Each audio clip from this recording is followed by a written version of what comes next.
Existe realmente o bem e o mal? E se sim, como faço para ter o discernimento preciso sobre as minhas ações de corpo, alma e espírito?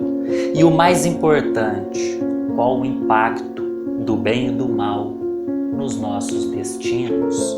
É exatamente isso que vamos entender no vídeo de hoje. Olá, irmãos! Eu queria mostrar para vocês um grande projeto que estamos trabalhando, que é a construção do nosso mosteiro espiritualista, que será um dos maiores mosteiros espiritualistas já vistos no Brasil.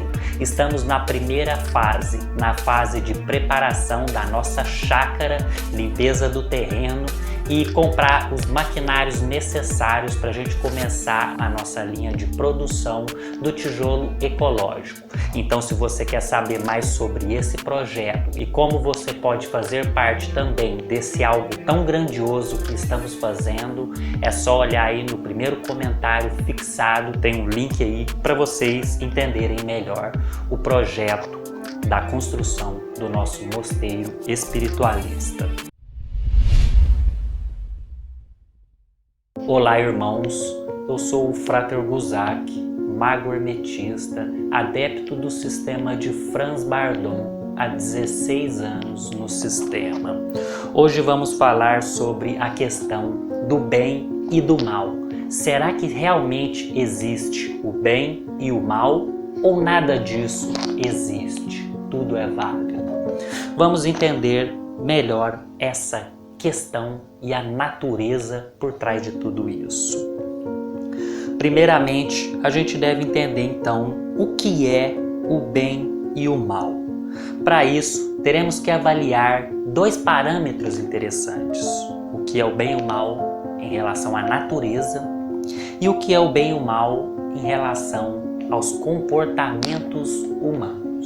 São dois pontos importantes que nós temos que analisar para a gente ter uma visão aí mais completa, mais profunda de toda essa questão filosófica muito importante, eu diria até extremamente importante.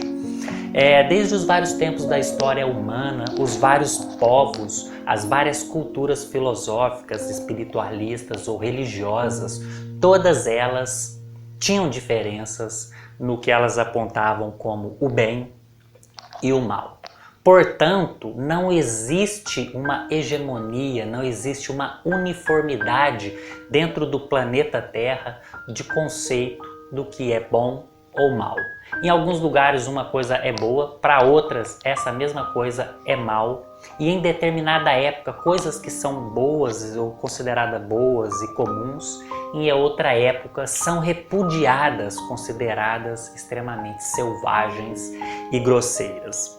Então a gente tem aqui um ponto central. A humanidade, em todos os tempos, em todos os povos, nas diferentes eras e culturas, só concorda em algumas coisas, principalmente no que se diz mal. A humanidade só concorda que o mal é o sofrimento e as doenças. Isso todos os povos sempre consideraram como mal.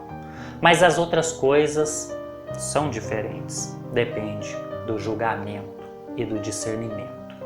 E lógico que estes dependem da sabedoria. Mas vamos começar falando primeiro a nível de comportamento humano. Existe bem e mal dentro do nível do comportamento humano? E a resposta é sim. Claramente, a gente pode perceber que existe sim coisas que são ações boas e ruins. Ações, quando acontecem com você, você se sente prejudicado. Ou quando acontece com alguém, você percebe que esse alguém foi prejudicado.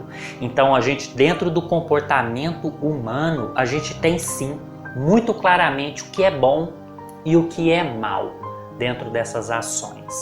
Então, para a gente ter esse discernimento completo, eu vou falar um pouquinho mais para frente como você deve proceder para ter esse discernimento. Agora, dentro da natureza, a coisa se complica muito mais e criar esse discernimento de bem e mal é muito mais difícil. Porque na natureza parece que tudo funciona de uma forma harmônica, dentro do equilíbrio, para que tudo opere e todo o conjunto avance. Mas dentro disso existem as várias injustiças naturais, que são processos comuns e que não são tidos como algo mal, mas sim, para o indivíduo que passa por aquilo, é uma experiência do mal. Então a natureza em si, ela tem essa complexidade. Por isso que não é fácil para o ser humano fazer esse discernimento do que é bom e do que é mal, do que é bem e mal. Por isso muitas pessoas até dizem que o conceito bem e mal, ele não existe, que ele é só um conceito humano. Sim, ele é um conceito humano, mas ele se aplica à nossa forma de ver o mundo e ao discernimento. Os animais ainda não compreendem o que é mal e o que é bem. Eles agem pelo impulso. Mas nós, seres humanos, não estamos mais limitados apenas ao impulso. Fomos muito além. Agora podemos agir com a consciência e com o discernimento. E é por isso que para nós existe sim o bem e o mal. E agora vocês vão entender como fazer esse discernimento.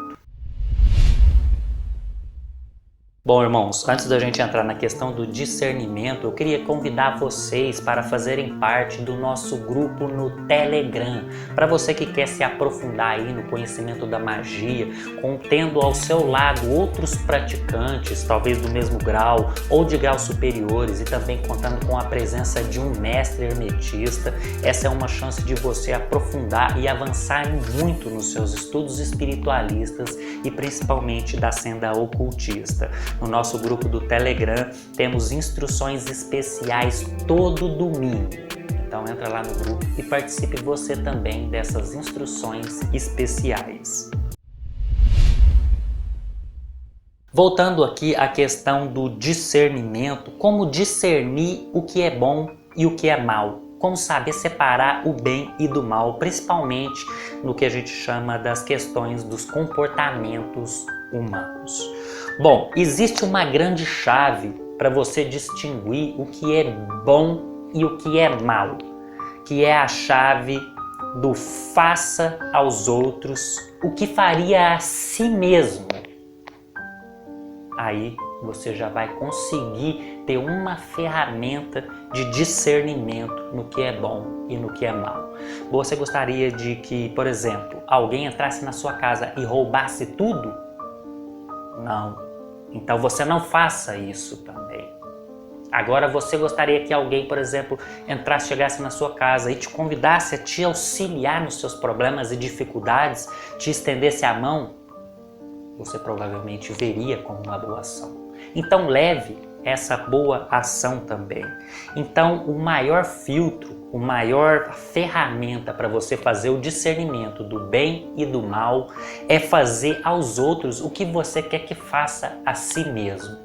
Embora essa não é a ferramenta definitiva do discernimento, porque isso vai valer do seu ponto de maturidade. Porque para algumas pessoas elas podem achar justo uma injustiça feita que beneficie elas. E elas podem gostar, eu gostaria que uma injustiça fosse feita a modo de me beneficiar. Isso é porque ela ainda tem o discernimento baixo, a compreensão baixa, talvez com poucas experiências e um conhecimento baixo. Isso leva a pessoa a aceitar condições injustas que as favorecem. Mas uma vez que você desenvolve o discernimento completo, você não vai aceitar mais essas injustiças sobre você. Então, essa é a melhor forma de você fazer um levantamento do que é o bem e do que é o mal, percebendo através da sua observação dos eventos e de como você se identificaria se aqueles eventos estivessem acontecendo com você. Então, a regra é simples: se coloque sempre no lugar do seu próximo e você saberá o que é bem e o que é mal ao seu próximo, tal como você sabe o que é bom e o que é ruim para você. Então, usando esse mesmo fator, essa mesma consideração, você vai conseguir distinguir o bem do mal. Agora que a gente já falou sobre o que é o bem e o mal dentro da natureza e dentro dos comportamentos humanos, a gente já falou da grande chave do discernimento, uma das principais chaves do discernimento, que é o faça aos outros o que você quer que faça a si mesmo. A gente tem que entender mais dessa estrutura e as consequências do bem e do mal nos nossos destinos, que é fundamental para a nossa análise completa. Então, meus irmãos, a gente sabe que existe a questão da atratividade, que a gente atrai aquilo que a gente vibra na frequência que a gente vibra. Ou seja, se nós trabalhamos, desenvolvemos um progresso, colheremos esse progresso através dos seus frutos. Agora, se não fazemos nada, não temos nada para colher. Essas são as leis básicas que nos regem. E o bem e o mal se aplica também esse conceito. Porque quem faz o bem atrai pessoas que têm o hábito de fazer o bem. E quem faz o mal está entre o antro, o covil dos maus e dos bárbaros. Então aqui a gente já tem uma consequência direta das nossas ações. Se você é do tipo que faz o bem, você anda com pessoas boas. Se você é do tipo que faz o mal, você anda com pessoas traiçoeiras e que não são de nenhum tipo de confiança, que podem causar prejuízo a você mesmo, a eles mesmos e à sociedade no geral. Então essa já é uma consequência direta. E também temos que levar em consideração o peso da ação kármica. O karma também determina o nosso futuro no ciclo de renascimentos e as oportunidades que nós encontraremos em nossas vidas de avanço, de benefícios e de progressos. Se fazemos o bem, a chance do bem acontecer para nós é muito maior e tudo vai funcionar bonito, harmônico, se conectando. Então, se você faz o bem, você tem chance de receber o bem de alguém e isso vai te ajudando em várias fases da sua vida, seja secular, seja espiritual, seja no espectro geral. Agora, se você está sempre atrasando o lado de alguém, vai ter sempre alguém atrasando o seu lado. E isso, de maneira geral, vai comprometer o seu avanço, seja ele material, mundano, ou seja ele espiritual, intelectual. Então, a regra é muito clara. Faça o bem para colheres o bem e faça o mal e colherás o mal. É assim que funciona. Não existe como você fazer só o mal e colher as flores mais lindas e belas. Nunca vai acontecer isso. E também não existe como você plantar os florais mais belos e suaves e colher lama deles. Porque as flores dão flores e a lama dá lama. Então vocês fazendo a atitude correta, procedendo com a sila, a virtude correta, você colhe aquilo que você merece. E é exatamente isso que é o impacto e as consequências de se fazer o bem ou o mal. Por isso que é tão importante saber o que é o bem e o mal e saber discernir todo esse conjunto, para você atrair aquilo que realmente é bom para você, aquilo que realmente é do bem. E tomar cuidado para não atrair aquilo que é mal, aquilo que é ruim, aquilo que é do mal, para não te prejudicar posteriormente. Então, lembrando mais uma vez, irmãos, estamos aí com o projeto no Catarse para a construção do nosso mosteiro espiritualista. Estamos na primeira etapa, que é a preparação da nossa chácara e também a montagem da nossa linha de produção dos tijolos ecológicos, que vai ser a base para todas as nossas construções. Uma construção amigável e econômica. Se você quer saber mais sobre o nosso mosteiro espiritualista, o link está aí no primeiro comentário fixado. Confere lá e saiba como você pode fazer parte também desse algo grandioso que está por vir.